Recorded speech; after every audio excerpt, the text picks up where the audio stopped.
boxing fans. Welcome to the brand new boxing discussion show. We search out a lot of boxing, latest news, views and gossip from the boxing world. We pull no punches. Press the button, subscribe.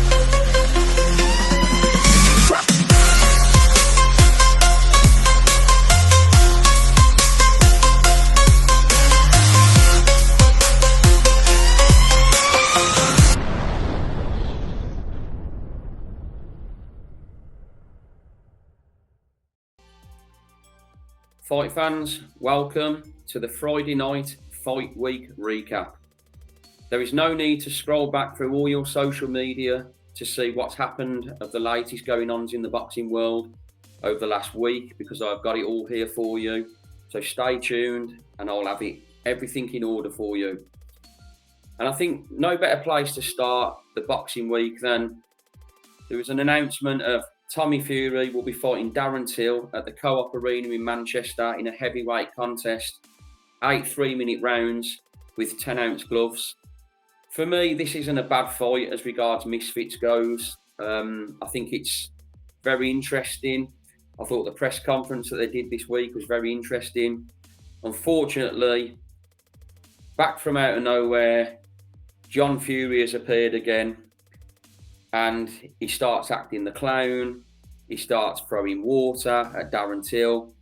The coat's being ripped off again. The security's holding him back. The security are always holding John Fury back. One of these days, I would just love for the security to part and let him go at it. I mean, it's just getting out of control with John Fury. But you know what? He builds the publicity. I get all that, but my question to John Fury is, Big Joe Egan wants a fight with you, and yet you have not responded to anything he has said. So, John, if you want to pick a fight with somebody, Big Joe Egan is the one that wants to have that tear up with you. So, instead of taking your coat off all the time and wanting to tear up with everyone who doesn't really want to have a fight with you, the man that wants a fight with you keeps calling you out, whether it's in the ring or on the cobbles. He wants that tear up with you, but unfortunately you don't want to respond back to him. So the fans can make out what they want of that one, but that's where I'm at with it. So I'm interested in everyone's opinions on that. Like I say, all comments are appreciated.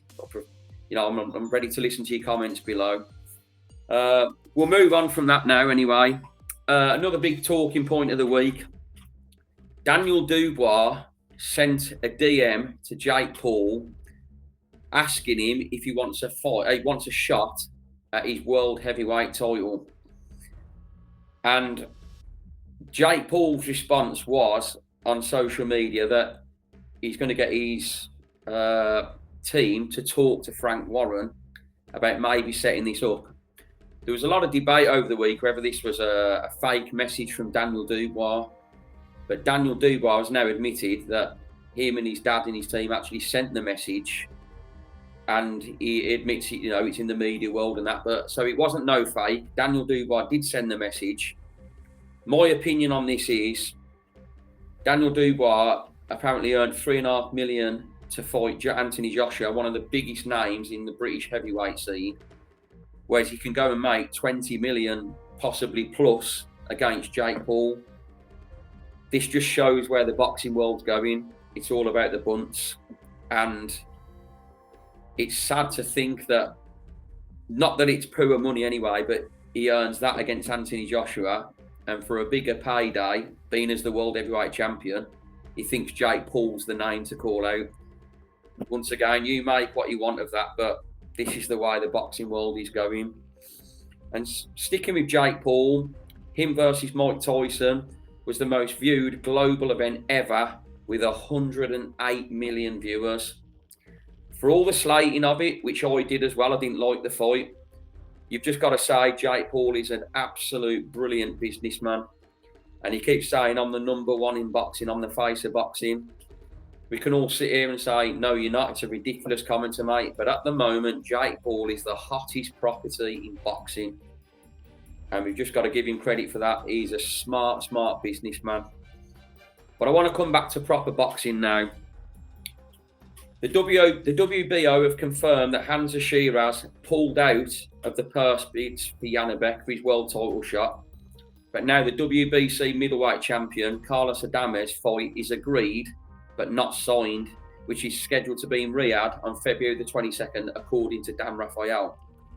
But Maurizio Sulaiman has said that the purse bids were ordered for Shiraz and Adames for the WBC anyway. So let's see what happens with that. But Hamza Shiraz has also admitted that is the case. So it looks like in Riyadh, February the 22nd, we will see Hamza Shiraz versus Carlos Adames, which very, very good fight. You know, if he's not fighting Janibek, that's the next place to go for me. So I'm very, very happy for Hamza Shiraz for that. And it's a great, great fight. And I expect it to be a very, very good, entertaining watch. But let's see if it gets made. It looks like that is the direction we are going down. Other fight news later on this week, I think it possibly come out today. Turki Al-Sheikh has turned down to promote Amir Khan versus Manny Pacquiao. All I want to say on that is thank you, Turki Al-Sheikh. That is not a fight I want to see now. Pacquiao is done. Amir Khan is done.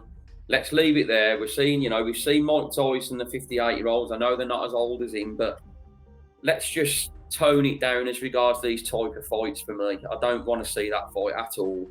So Turki Al-Sheikh, thank you for that. Fights coming up. Ryan Garcia returns against Rukia Anpo, who's a Japanese kickboxer, and he'll be fighting him in an exhibition fight on December the 30th. Rukia, I don't know if many of you know, last fought an exhibition bout against Manny Pacquiao in July, and he dominated him. This is just a case for me of Ryan Garcia staying active before his suspension's lifted in April. What do I think of it? It's okay for what it is, an exhibition fight, and it's just a case of keeping Ryan Garcia active. I get what he's doing, but the opponent dominated Manny Pacquiao in an exhibition in July, so it'd be interesting to see what happens. But moving on to the proper fights, Dillian Whyte is returning in Gibraltar on December the 15th against Ebenezer Tete, and it'll be on DAZN for Platform Sports. I don't know if many of you remember, but Ebenezer Tete was flattened against Daniel Dubois in one round before. So we're all pretty much expecting Dillian Whyte to do what he'll do and blast him out and move on to bigger and better things. But we need to see Dillian Whyte after this now start progressing with his career again. But let's see what happens. Brandon Figueroa versus Stephen Fulton 2 on February the 1st is a done deal, and the fight will happen for the WBC featherweight title. Like this fight, I like that the rematch is happening, so it's a good fight in my opinion. Other fights that are coming up: Natasha Jonas will fight Ivan Habazin for the WBC and IBF World welterweight titles. I like the fight, but bigger and better things are coming from Natasha Jonas, because Lauren Price will also, on the same card in Liverpool, fight Bexy Mateus for the WBO, IBO and Ring Magazine belts in the welterweight division again. The moral of the story of this one is Natasha Jonas has confirmed that basically Lauren Price and her have both agreed to sign for the fight, for that unification fight to happen once they both get through this. I expect Natasha Jonas to come through pretty comfortably, and I also expect Lauren Price to set up the big unification fight next year, and that'll be a very, very good fight when that happens, and it'll be a good one for Boxer to get over the line and get that fight sorted so they can put on a nice show next year. Also, Jai Opetaia will have a big homecoming where he will defend his IBF and Ring Magazine world titles in Australia against Hussein Chinkara. Don't really know a lot about him. It looks like he's got a padded record to me. Opetaia probably deserves a good fight going forward after this, but does he deserve a light one now for the fights he's had in Riyadh? But many people say he's had weak opposition, possibly, apart from Maris Bridis. There's big things coming for Jai Opetaia next year with other fights he can have, but this one, we'll accept it. You know, we'll move on after this one. I expect him to get through this one comfortably.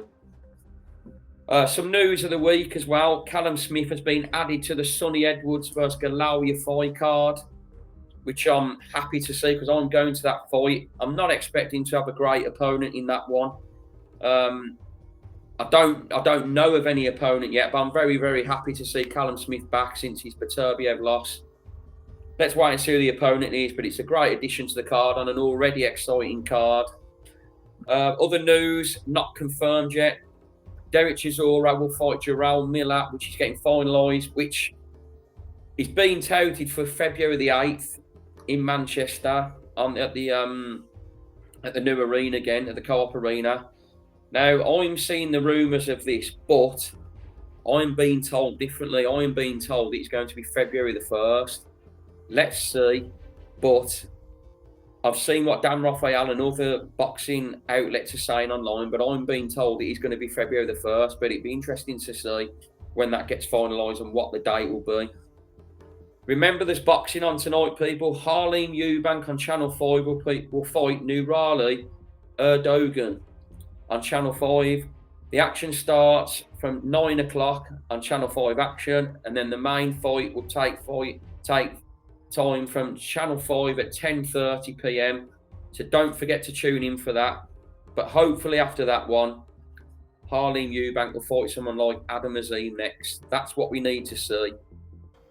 I expect Harleen Eubank to come through this fight tonight, and hopefully we get an Adam Azim fight announced in the new year. But any comments, I appreciate. All likes, all added subscriptions again. This basically is just a show to help people that haven't been able to go through social media this week. They've had busy weeks. Don't scroll through your social media. I've got all the info you need, and any further subscriptions will be massively appreciated. I hope you've enjoyed the show. I've got some more stuff coming next week. Got some more fighters coming on over the coming weeks and months. Everyone that's subscribed so far, really appreciate that. And I will see you soon.